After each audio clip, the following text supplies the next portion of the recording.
پیامی نوبتی که ارائه گردید این حجتی تقدیرساز برای کشوری صاحب استقلال ما به حساب می رود. پیشوای معظم ملت محترم جناب عالی 10 سالی ترقیات کشوری تاجیکستان را تحلیل نموده، نقشه های دورنمای کشور را معین نموده. البته در زمان صاحب استقلالی همه ساحه‌های خارجی خلق از آن جمله اقتصادیات رو به انکشاف نموده است. آن تحلیل هایی که پیشوای معظم ملت بیان نمودند علما اساسناک می باشد و آن نقشه هایی که در نزد دولت و حکومت گذاشته شد این چاره‌بینی ها البته برای پیشبرد، برای رونق، برای ترقیات کشوری محبوب ما تأثیری کلان خود را می‌گذراند. عاید انکشاف سیستم بانکی، عاید پیشرفت صنعت، عاید ساختمان، عاید کشاورزی، همه ساحه‌های خارجی خلق جمهوری تاجیکستان بر رشته تحلیل فرا گرفته شد و نقشه‌های دورنمای ترقیات کشور معین گردید. با همگان معلوم است که سنه 16 دکبر سال جاری پیام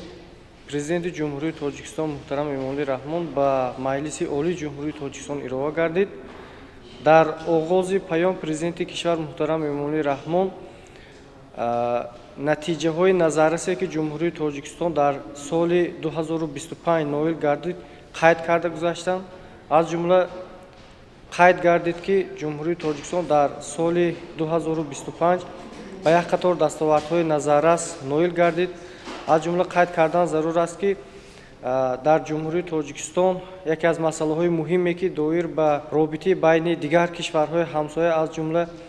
муносибати ҷумҳурии тоҷикистон ва ҷумҳурии қирғизистон ки вобаста ба масъалаи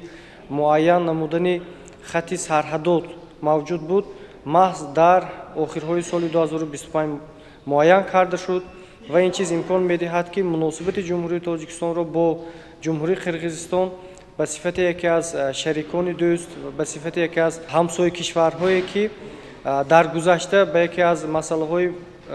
низоангез байни ин ду кишвар мавҷуд буд роҳи ҳалли худро дарёфта бошад ва минбаъд низ ҷумҳурии тоҷикистон бо ҷумҳурии қирғизистон муносибатҳои дуҷониба ва бисёрҷонибии хешро дар асоси консепсияи сиёсати хориҷӣ ба роҳ мемонад ва дар асоси дӯстӣ, ҳамкорӣ ва дар асоси якдигарфаҳмӣ ва дӯстии ҳамсояи нек ба роҳ мемонад. дар баробари ин ҷумҳурии тоҷикистон дар соли 2025 бисёре аз дастовардҳои назаррас ҳам дар сиёсати дохилӣ ва ҳамчунин дар сиёсати хориҷӣ ноил гардид ки пеш аз ҳама президенти кишвар дар оғози паёмам қайд карданд ки дастоварди назарраси ҷумҳурии тоҷикистон дар сатҳи байнахалқӣ ин пеш аз ҳама қабул шудани ҳамун ташаббусҳои сатҳи байнахалқӣ имрӯз дар ҷумҳурии тоҷикистон ба сифати масъалаи муҳим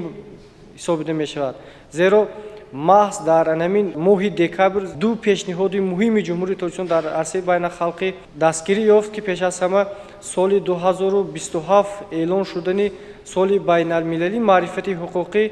ки бевосита бо ҷонибдории якчанд кишварҳои аъзои созмони милали муттаҳид ки